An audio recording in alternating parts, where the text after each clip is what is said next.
Going on, everyone? John Matrix here. Hope you're all having yourselves a wonderful evening wherever you're at, whenever you're watching this. We're gonna be jumping into some 40k here. We're gonna be checking out part 2 of this documentary by Invicta, the Million Tyranid Assault: True Size of Tyranid Invasion. It's gonna be part 2 of this documentary. Links will be down below in the description, as always, to the original video and Invicta's channel. So please do me a favor, if you enjoy this video, be sure to go over to his channel, give it a like, check out his content. If you enjoy it, be sure to hit that sub button, check out their Patreon, check out any kind of sponsorship stuff they got going on, etc., and show them some love. If you want to take your support for their next support for their channel to the next level, check out all that stuff. If you'd like to join us when I do these reactions live, as I am right now with my YouTube members, there's a join button underneath the video, as well as a link in the description to the YouTube membership benefits and tiers that I offer, if you would like to take your support from my channel to the next level. But regardless, I just appreciate you guys coming and hanging out, taking on time out of your busy day to do so. If you enjoyed this video of mine with my commentary and reaction, consider leaving a like and a sub. It helps me and the channel grow, and it lets the YouTube algorithm gods know that you enjoy this kind of content and you would like to see some more. So, all the plugs and whatnot done, let's jump into this here video. Again, this is part 2 of this Tyranid Assault documentary, True Size of a Tyranid Invasion by Invicta. Let's do this.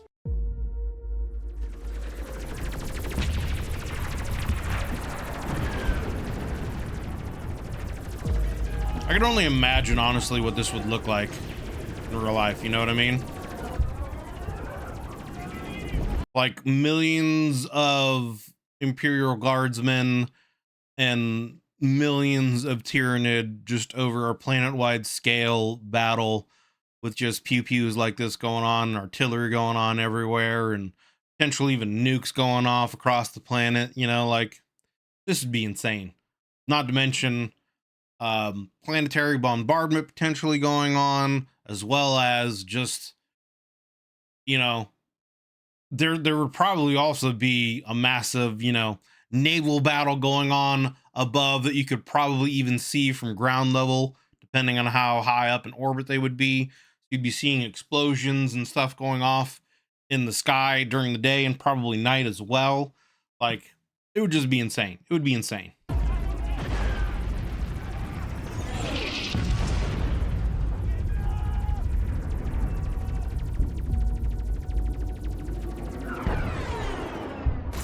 The Emperor protects.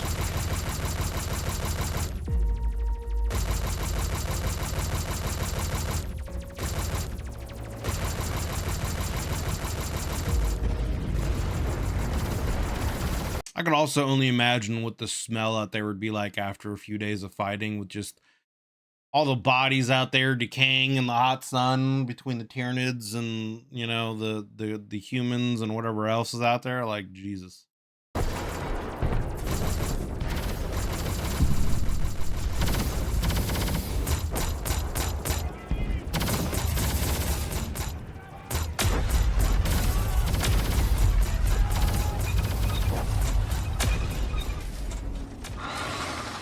A full-scale Tyranid invasion is a horror beyond imagining. Billions of bioforms raining down upon a planet in endless waves.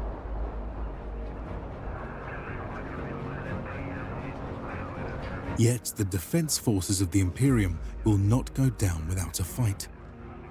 They too can bring to bear not just millions of their own troops, but also the formidable might of Imperial industry.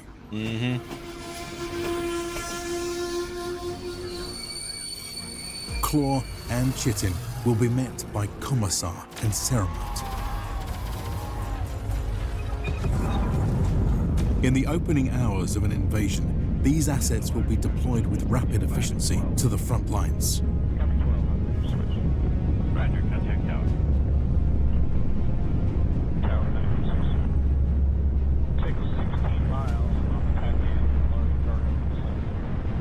Yep.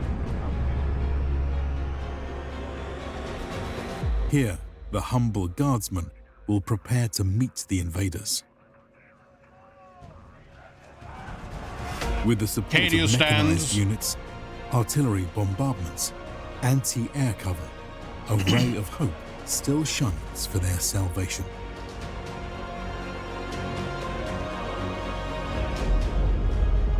But the Great Devourer is ever evolving. Soon, it will unleash fresh waves of Tyranid bioforms of ever-increasing number and complexity to wash upon the defenders on all fronts. In this episode, we shall dive into the front lines to experience the true size of this second wave of a Tyranid invasion.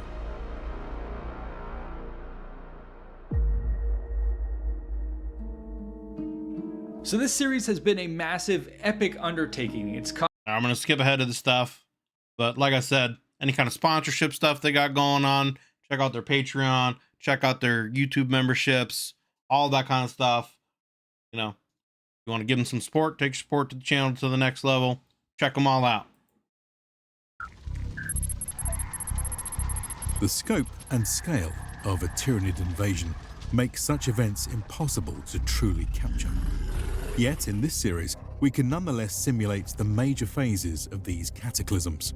It really does make you wonder if Games Workshop plans on like shifting the Tyranid to be the main threat, at least for a while, just because of how they're like literally closing in from like around the entire galaxy. I mean, theoretically speaking, you know, the rest of the universe could already be consumed by the Tyranids, and this galaxy could be what's left. You know, this could be like Mass Effect Reapers coming in to like literally wipe out everything kind of a thing, you know? So, which would be interesting, right? Like, in a what-if scenario, should the Tyranids come in and wipe out everything in this galaxy, what would happen to the warp and to the Chaos Gods? Would they lose their power, and would the warp become more stable because there's no more war going on? The Tyranids have literally consumed everything. There's no more, you know, there's no orcs to fight anymore. There's no Eldari warring. There's no humans warring. There's none of that. There's nowhere really for chaos to invade. The Tyranids can shut down the warp, essentially, right? So I don't think they would necessarily have access to our realm anymore. So would they effectively just shut down chaos were that to happen? It'd be interesting. As a review, the first stage is one of infiltration, whereby vanguard organisms gather information about and undermine a planet. Here, lictors will stalk high-value targets. Leapers will hunt vulnerable prey. And gene stealers will grow cultist dens in the shadows. When the time is ready, the dinner bell is rung. As the Hive fleet approaches, it now triggers the second stage of isolation. Emanating from the billions of Tyranids is a vast shadow in the warp, which disrupts all warp-based travel and communication. What defenses yet lie between the invaders and their target will be swarmed. Having destroyed or simply bypassed these obstacles, the Hive fleet will now enter a planet's atmosphere. This marks the third stage of assault.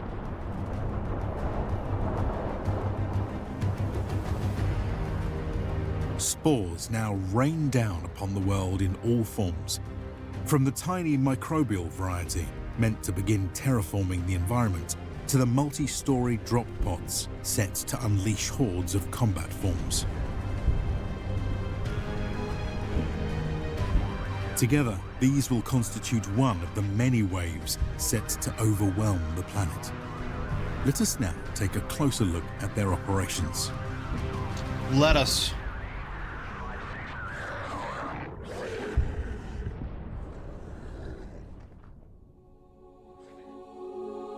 We can begin with assessing the strength of the defenders. Though this planet lies on the fringes of Imperial control, it is nonetheless a beneficiary of humanity's vast armed forces. As a result, millions of professional, levied, and volunteer troops can be counted upon to mount a defense. Yeah, I guess that would be a question too, right? Like, how many stationed there on the planet, like how many soldiers would be like actual professional soldiers, and how many of them would just be like conscripted civilians, right?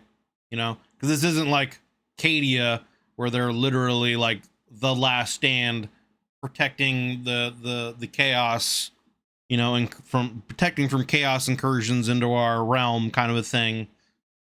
You know, this is just a regular industrial or agricultural planet that's out there, and it's being invaded by the Tyranids. I mean, I guess it would depend on if there's any other kind of strategic positioning that this would have compared to, you know, where it is relative in space to where maybe some orcs or Eldari or wherever else would be, you know, but yeah. These have been divided into multiple army groups. Each hive city and major strategic region has been assigned an army group, which numbers at least 1 million men and boasts tens of thousands of vehicles. You also got to think too, right? Like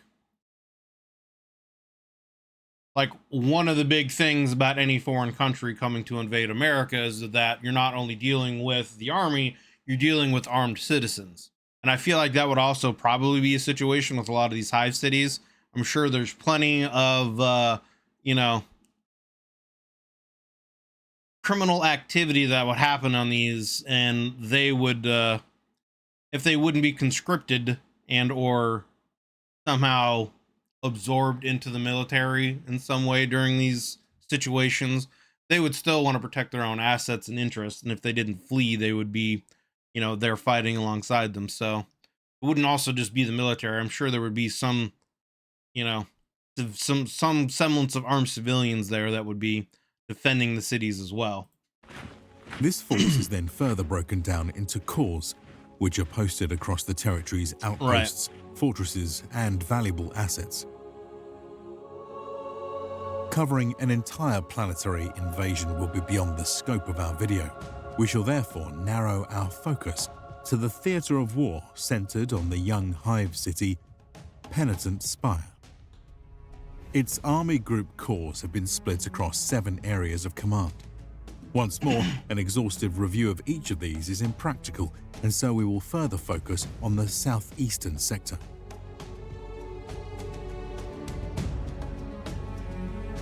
Here has been deployed an Imperial Guard Corps, whose paper-strength roster includes the following units: 1 headquarters company of 400 soldiers, 25 chimeras, and 5 Lehman Russ tanks, 1 line infantry regiment of 10,000 soldiers, 1 recon regiment of 2,000 soldiers and 100 sentinels, 2 armored regiments of 52 Lehman Russ tanks, 5 chimeras, 5 sentinels, and 350 soldiers, 3 artillery companies of 30 basilisks, 30 chimeras, and 240 soldiers, 4 anti-air companies of 24 flak turrets, 12 missile emplacements, 40 chimeras, and 250 soldiers, 4 squadrons of 6 Valkyries, and 6 support companies, each consisting of roughly 60 chimeras,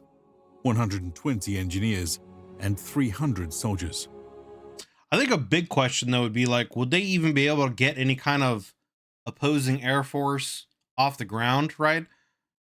Because of the nature of the invasion and how they were taken by surprise, and how a lot of the equipment isn't necessarily working, but also just the fact that they've got millions upon millions of just those like self-detonating spores just floating in the air. Would the Imperium really be able to even get anything in the air to try to, you know, make any kind of counteroffensive in the air? I mean, I guess if they have enough anti-air, they could potentially punch some holes and make some lanes for them to get up there and try to do something, but I feel like that would be pretty difficult. In addition, we should include the recently formed Reserve Company, which consists of the cobbled-together remains of outpost survivors. Its strength is estimated at around 300 men for an effective attrition rate of 70% in just the first days of combat. In all, this amounts to roughly 18,000 soldiers, 645 Chimeras, 110 Lehman Russ tanks, 110 Sentinels, 90 Basilisks, 220 anti-air platforms, and 24 Valkyries. I don't know enough about the mechanized capabilities to know like how powerful the Chimeras, the Russes are, like the Sentinels, like what their capabilities would be against any of the Tyranid stuff. I mean, obviously you got tanks, right? So they got cannons and guns, and they're armored, so you'd think they'd be effective. But I mean, you know, there's also plenty of Tyranids out there that can cut through all that stuff. So A paltry force compared to its equivalent within the inner planets, but a nonetheless appreciable roadblock for any invader. the other thing is like ammunition, right?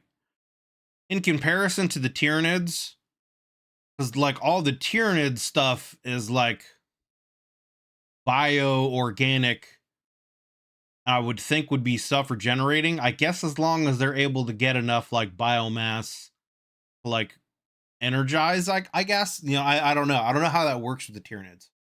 But you would think that the Tyranids would also probably understand that if they couldn't during the initial like espionage phase where they're like trying to sabotage stuff, you would think that ammunition and storage, you know, storage supplies, rations, etc., they would be a big target so that it wouldn't necessarily draw things out. But even so, if they had to, you would think the Tyranids would also could essentially just throw wave after wave of you know, Hormigons and expendable Tyranids at them just to waste their ammunition and their batteries and their las guns, etc. And then once their ammo runs out, they could send in like the main force, right? You know, because I don't think the Tyranids would necessarily run out of ammo like the Imperium potentially would. In terms of defenses, this core occupies a network of fortifications. Because even if the Tyranids were to run out of ammo, other than Space Marines, right? Like regular humans in hand-to-hand combat against even like Hormigons probably isn't going to go very well, right? You know what I'm saying? So like, unless you have enough Space Marines there that can go hand-to-hand with, you know, most of those Tyranids, once you were to get into that scenario, it's not going to go well for the humans. Which tightly control its sector. At the heart of it all lies the garrison fortress and its resident headquarters company. This stronghold is located atop a high ground position with a well, they talked about it a little bit in the first video that, you know, their ammo is even like other kinds of like insects, potentially like worms that can burrow through stuff, or like certain kinds of like beetles that burrow through things. But I think, I don't know how their ammunition is produced, but I would assume as long as they have enough biomass, they could keep producing it. And, you know, the fact that they've got, I would think they would probably be able to like sacrifice other smaller, more, what's the word I'm looking for? Drawing a blank. Unimportant Tyranids, I guess. Tyranid expendable. That's the word I was looking for. They would probably be able to do like Hormigons and those like the more expendable Tyranids. If they started for whatever reason running low on ammo, they could probably just consume their biomass and just use them to make more ammo. I would think, right? I mean, like, I don't know how it works. I don't know how the Tyranids create their ammo, but I would assume it would be something like that, where as long as they have enough biomass, their creatures or whatever they use to create the ammo, they would be able to make it. commanding view of its surroundings. And also, if it is made from biomass, as long as they're killing humans and consuming their biomass, our dead are essentially providing ammo for them. So Within lie a multitude of important facilities, such as barracks, armories, landing pads, field generators, and administrative buildings. These are enclosed by an impressive bastion wall of reinforced ferrocrete and ceramite plating, capable of withstanding heavy bombardment. The walls are studded with anti-air, anti-armor, and anti-infantry weaponry. All of this is granted yet further protection by a void shield, which blankets the entire complex. Surrounding the fortress are additional rings of protection and supporting infrastructure.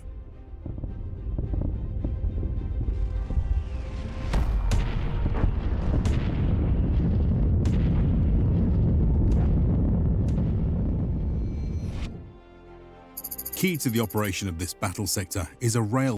Yeah, I mean, I feel like, and granted, I would assume to some extent, the Tyranids would be able to develop ways of being able to resist the radiation at least. But I feel like when it would come to an invasion like this, like just nuking everything from orbit would be about the only way to really hold them back, right? Like, I don't know. Even then, they might not be able to, because they could just burrow into the ground, right? You know what I'm saying? But I don't know. Other than like having some kind of weapon of mass destruction that is effective at taking out Tyranids in high numbers, I don't really know how effective like fighting them in this manner would be in conventional manners. Line system, which feeds a series of supply depots. Here, the 1st Armored Regiment awaits as a strategic reserve, while the Valkyrie, artillery, and Yeah, I mean, like the Tyranids are basically like if you take the Zerg and the Borg and put them together, that's basically kind of like what they are. They're like an extremely highly adaptable engineered organism. They just are able to like evolve and adapt to everything in any and every situation. air companies have set themselves up to provide overwatch for the entire corps. This is a representative view of a key supply depot located at the terminus of a rail line branch. It contains offloading equipment and storage facilities for both men and material. These are accompanied by air pads with the entire perimeter featuring gun emplacements.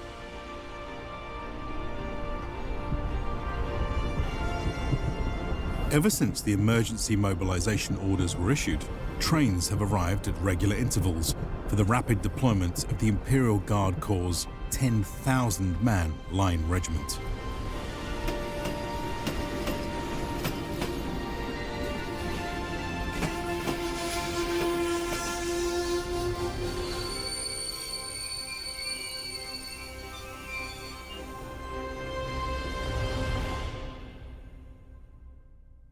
Like clockwork, infantry squads pour out of cars with their combat gear at the ready.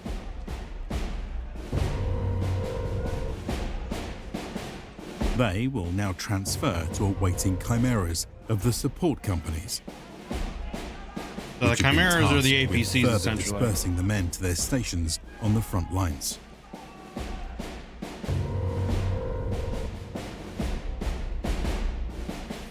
Meanwhile, technicians and support crews tend to the 4 landing pads, which currently host a squadron of Valkyrie carrier gunships. Nearby fuel tanks ensure they are quickly topped off. At the same time, an arsenal of rockets, heavy bolter rounds, and other munitions are efficiently transferred from the depot storage to the awaiting ships.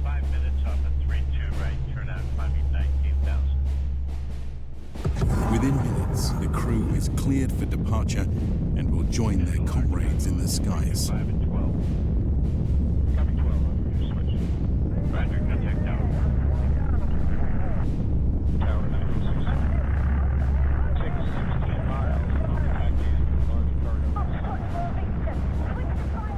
Oh, 07.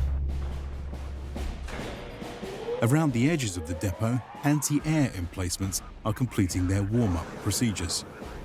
Tech teams man the operating stations and resupply systems, while above, twin-linked autocannons cycle through their selection of available ammunition types and feed diagnostics back to the panels below. Nearby, the crews of the Basilisk units have also manned their stations. Sights are set, breaches cleared, and weapons loaded.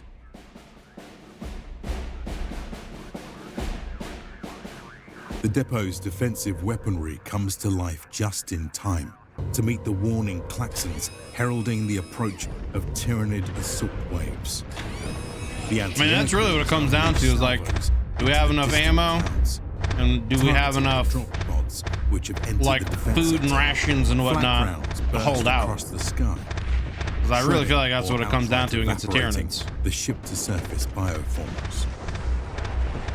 A near-constant aerial barrage keeps the skies clear of enemy drop pods and flyers. Like, I feel like it's a scenario where, like, you need the ground force to hold out long enough so that you can... I mean, suppose... Like, one of the biggest main issues is the fact that the Tyranids can blanket any kind of warp communication, right? So, like, unless you know they're coming ahead of time and you can get a signal out to call in, you know, the Imperium fleet, then you're basically just isolated. And yeah, it's like, what really can you do? It's just a war of attrition at that point. And maybe you get lucky and maybe some Imperium fleets happen to be coming by the sector and they see some shit going on and they're calling for reinforcements and the cavalry comes in, you know? But otherwise, you're isolated and you just hope you got enough, you know, ammo and you got enough food and supplies to fight it out. You know, if you're able to get a signal out, then yeah, the Imperium fleet can come into bear, and then it's about holding out for as much as, you know, possible until the fleet can come in and essentially push back the Tyranid fleet in space. And then once they do that, then it would be about cleaning up the planet and trying to find any Tyranids that have burrowed and gone into hibernation and are awaiting, you know, a potential second wave coming in the future at some point in time, you know? So, like, yeah, I don't know. I really feel like once I just feel like it's a situation where, like, unless you're lucky enough to catch them before they actually start the full-on assault and you can get a signal out, call for help, I feel like you're kind of just screwed because you're just going to be isolated. And the chances of, I guess, some Imperial fleet remnants happen to be going by and, like, seeing a battle taking place and then, you know, hitting the red button and saying, hey, we got a Tyranid invasion happening, get the fleet over here, right? Like, chances of that happening would be very low. The basilisk keep bioforms. A near constant aerial barrage keeps the skies clear of enemy drop pods and flyers. The basilisks too now join the chorus. Artillery bombardments obliterate any invaders which manage to slip past the aerial defenses and land in the Imperial Guard's backfield. This cover fire allows the Corps' outer defenses to focus on maintaining a perimeter. So long as the logistics system runs without interruption, the Tyranid hordes can be kept at arm's length. Returning to our map of the sector, we see how the various units of infantry and vehicles have been dispersed across the front. Much of it can be characterized by a long line of static defenses which follow a sweeping ridgeline. It's almost kind of like trench warfare, right? They just have built lines and they're just trying to hold it against the incoming waves. Here, the Corps has established multiple layers of minefields, barriers, trenches, machine gun nests, and tank revetments. From the ground, their overlapping fields of fire make for an imposing sight. Up close, the fortifications begin to reveal their wear from recent neglect, but are nonetheless formidable reminders of Imperial engineering's rugged resilience. You know, I just had a thought. I wonder what the Emperor's opinion of the Tyranids would be, you know, were he still at 100%. You know what I mean? This is all, as far as I know, right? The Tyranids were never really around or a thing until recently in the 40k timeline. And they weren't necessarily a thing when the Emperor was, you know, pushing the Great Crusade and had unified, you know, the Imperium, etc. So it would be interesting to know like what the Emperor's thoughts would be about the Tyranid and how he would, because he's always viewed chaos as the greatest threat to humanity. Would his opinion change with the Tyranids, you know? These front lines are staffed by a large proportion of the Line Infantry Regiment and an entire armoured regiment. Fresh troops continue to filter in from the supply depots and are hurriedly shuffled forward to shore up the defences.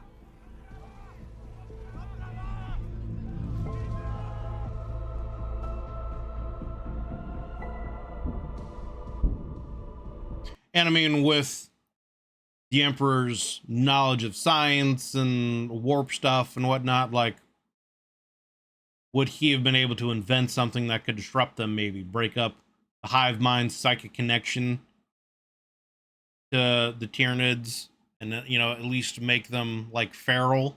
You know what I'm saying? Right? Like when they invade, they could put up some kind of disruptor towers or something like that that could block the psychic signal, so that they wouldn't be like a coherent mass of swarming insects or whatever you want to call them. They would just be like reduced back to their feral selves, so they could at least be somewhat more easily dealt with. You know, who knows?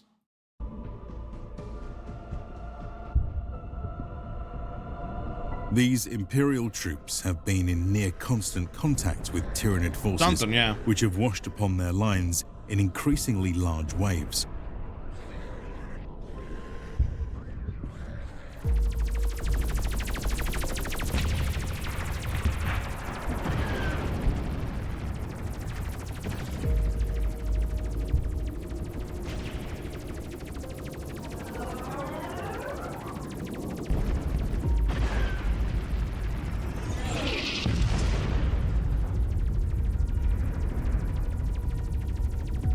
That would just be a crazy sight to see, man. Like, for real.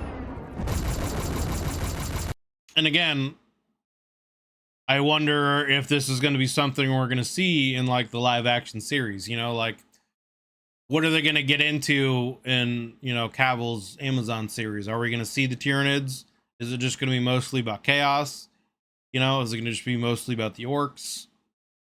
You would think that they would eventually bring in all the baddies, right? The Necrons, the Tyranids, the orcs, the Eldari, the Drakari, you know, all of them at some point in time, right? So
For now, such assaults have been kept in check by the sheer volume of fire unleashed by the guardsmen. At times, the scale of enemy waves have nonetheless threatened to overwhelm the front lines. Yet the support of artillery and aerial strikes issuing forth from the rear have proved to be guardian angels, scattering any dangerous concentration of enemy forces as quickly as they arise. To the east, a winding gully shields. see, the thing to me though too is like, again, you're talking about an invasion from space. So like, how are you really even going to have lines to hold this stuff? Because yeah, like you could have lines right here and they're trying to assault you, but like they could literally just drop pod stuff behind you, right on top of you. You know what I'm saying? So it's like, how are you really going to even be able to truly blockade any of this? the flank with naturally impassable terrain. The few bridges which allow access to the interior have been the focal points for a tug of war between the guardsmen and Tyranids on either bank.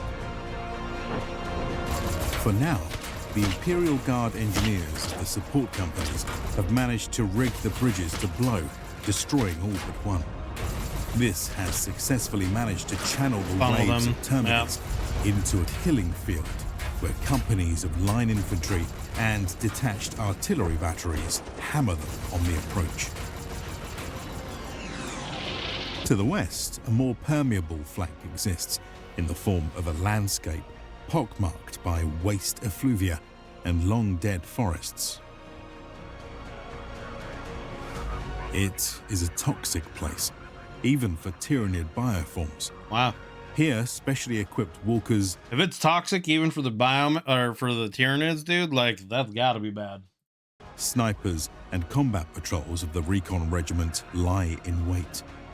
These work to efficiently pick off any invaders who manage to snake their way through the treacherous morass. With this review of the defenses in mind, let us now flip our perspective to that of the attacker. All right, so now we're going to the assault force. At this point, it has been but a few hours since the first wave of Tyranid drop pods began raining down upon the planet.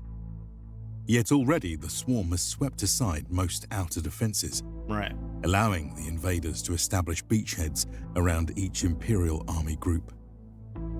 So they've essentially isolated. Now the swarm will begin consuming different, all hive cities. undefended sources of biomass, from fields to greenhouses, Yeah. animal pens, protein vats, and settlements. This See, and that's the other thing too. Like, all the food that we would need, all of our rations, also feed the Tyranids. So, like, everything that we would have to feed us, they're also going to consume themselves and use against us. feast will help fuel the new spawning pools, which act as terrestrial factories that can begin spewing forth fresh bioforms. Together with reinforcements from the orbiting hive fleets, these second-wave forces will amass in huge numbers for the... And won't these spawning pools also produce Tyranids that have been, like, specially evolved for this environment and for specific situations too? So they might be even more of a problem to deal with in the initial wave. pending assault. Meanwhile, the remnant of the first wave will be sent into the meat grinder of Imperial defenses. This serves several purposes. First, it will keep the front lines advancing away from the landing sites. Second, it will put the enemy on the defensive, Yeah, it keeps them fixing them in distracted. place. Third, it will drain the Imperial manpower and ammunition. Which is exactly what I was talking about earlier. Yeah. And fourth, it will grant the hive mind valuable insight about the strengths and weaknesses of any positions which have not yet yielded. 'Cause, I mean, that's the other thing about the Tyranids, right? Even any of the Tyranids that get killed, couldn't they essentially just reconsume that biomass and essentially recycle it and make new Tyranids out of it? So even their losses essentially don't necessarily really matter as long as they can actually reconsume that biomass. All of this will be achieved at the mere cost of expendable bioforms, which will already be nearing the end of their limited lifespans. What's more, their yet fresh corpses will ultimately be reabsorbed when the Tyranid waves eventually crest this Imperial speed bump. Such is the cold, unflinching efficiency of the Great Devourer.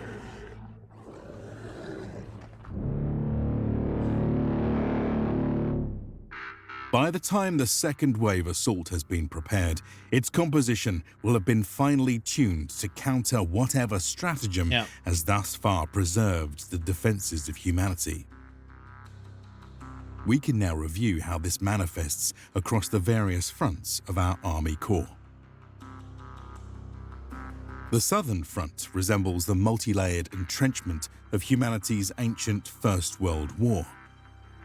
Here, an open no man's land has allowed the Imperial Guard forces to mow down waves of frontal assaults carried out by relatively low-tier troops. However, as in that bygone war, armored behemoths now prepare to rumble unflinchingly across the plains to shatter these static positions. So it would almost be a situation where, like, to fight the Tyranids, you would have to set up. It's basically like a chess game, right? Like, you would have to set up what you want them to do in order to counter them.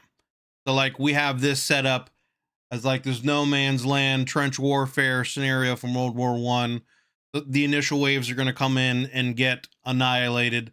Then to counter that, the Tyranids are going to create, massive, bioforms that are extremely armored that can just walk through and break through our lines. So knowing that would happen, you would then need to swap tactics to some kind of crazy, anti-armor, or even more of mechanized infantry tactics. And that's where tank utilization would come in, mechanized tanks just going out there doing tank combat, however that's going to go, you know what I'm saying? Et cetera, et cetera. And then you'd have to keep, adjusting and readjusting to that. That sounds like that would be about the only way to really kind of combat the Tyranids, is essentially to try to be a few steps ahead of them. Like, lure them into a certain way of thinking and already have countermeasures set up for that, and then have countermeasures then set up for what they're going to do to counter you, etc. These come in a variety of deadly... It's almost like, wizards fighting in D&D. Counterspell. I counterspell your counterspell. Well, I counterspell your counterspell so I can counterspell. Well, I counterspell your counterspell so you can counterspell your counterspell. Forms.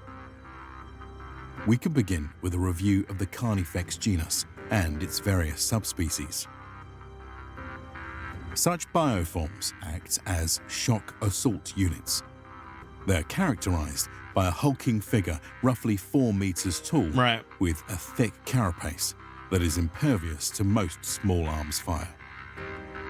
Though Carnifexes may take time for their muscles to accelerate them to full speed, this momentum becomes nigh unstoppable. Man and obstacle are crushed underfoot. In close quarters, the thornback subspecies features huge scything talons, which rip apart soldiers like paper and tanks like butter. Some may even be equipped with large versions of Tyranid bioweaponry, which grants them the ability to gun down any who may have evaded their charge. Another notable subspecies is the Screamer Killer. This apt name is derived from its ability to emit piercing shrieks which debilitate foes and foretell the discharge of deadly bioplasma blasts. First encountered by Imperial forces during boarding actions against Hive Fleet Behemoth, Screamer Killers proved to be extremely deadly close-quarter combatants. These line-breaker bioforms will now be unleashed by the hive mind on the southern front.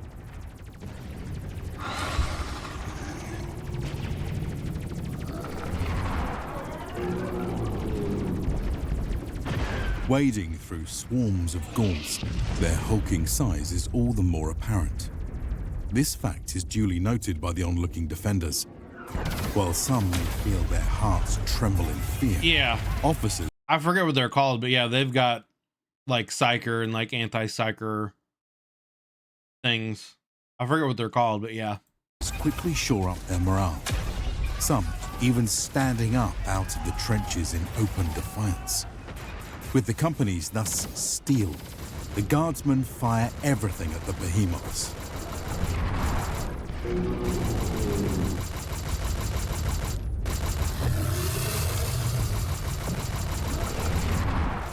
But the Carnifexes will gladly wade through this hailstorm.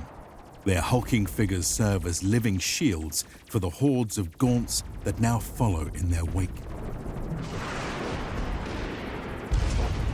Soon, this living tide crashes down upon the front line.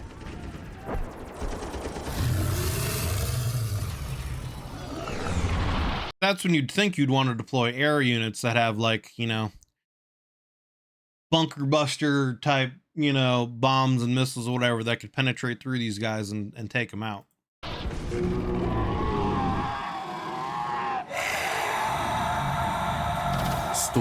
Like where are the A-10 Warthogs of the Imperium? You know what I'm saying? Commissars are cut down where they stand. Their men now fleeing to the rear. Some survivors desperately make a final stand, calling in bombardments atop their own positions in a bid to stop the enemy at all costs. But the hive mind has made its cold calculations. The momentum of the swarm presses ever onwards. Yet the further they delve into the Imperial lines, the more likely they are to encounter heavy weapons teams and tanks. The armored regiment is especially well equipped for such encounters.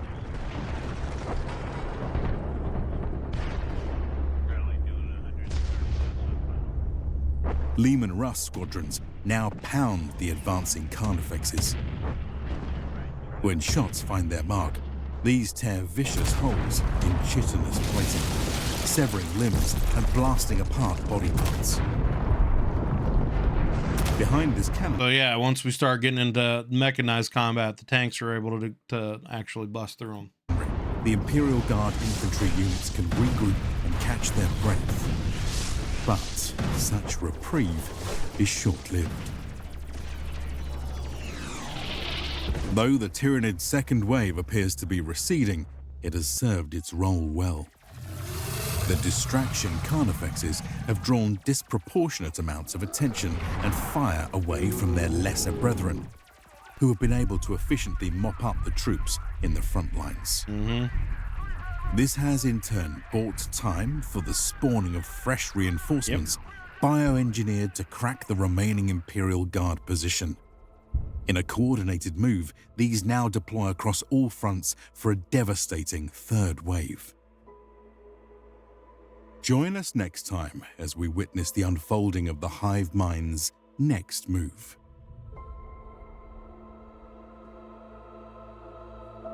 For now, you can head on over to our Patreon and YouTube membership to get HD downloads of all our art, catch script previews, and participate in polls.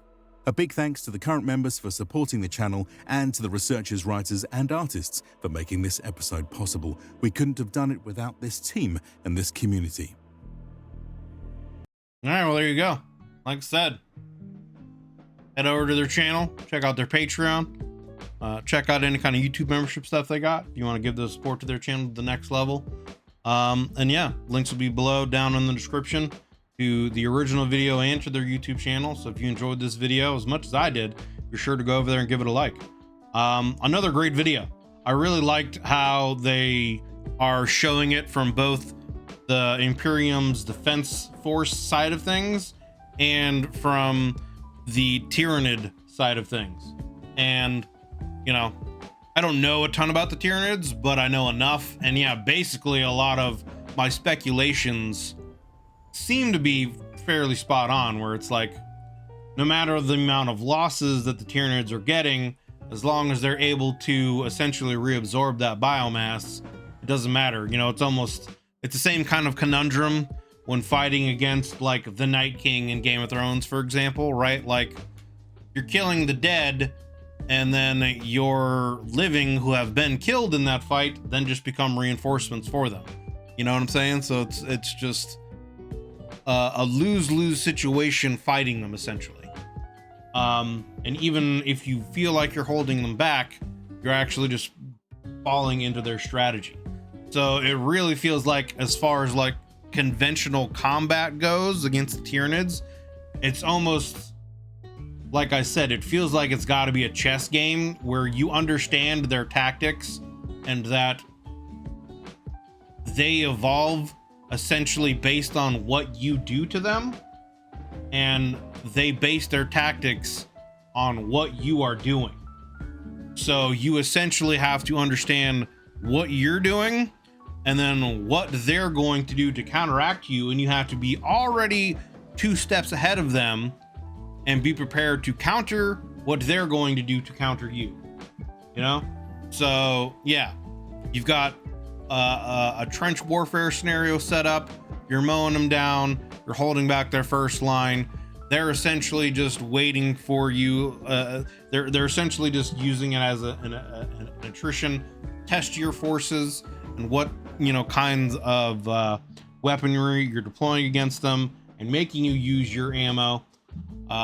Then they're going to deploy Carnifexes and heavy line breaking Tyranids, so you need to be prepared to counter them with your own tanks or, you know, airstrikes, etc. And it's going to keep going back and forth from there. So yeah, conventionally it really just feels like a chess game where you got to know what's going to happen ahead of time and force them into a specific pattern that you know is going to happen so you can counteract it, kind of. Yeah, it's interesting though that as they said in the video, there's even certain, you know, natural elements of this planet that they're invading that are toxic to the Tyranids. So you would think the Imperium would figure out a way to weaponize that in some kind of way, you know, create some kind of moats or trenches out in some of these lines if they can. I mean, I guess it would come down to like them not having the time to prepare for it, right? Because this invasion was a surprise attack. They were, from the first video, they were isolated and they'd already had, you know, lictors and gene stealers and whatnot that have infiltrated the planet and got important information and had already started sabotaging and doing all kinds of espionage without them necessarily realizing it.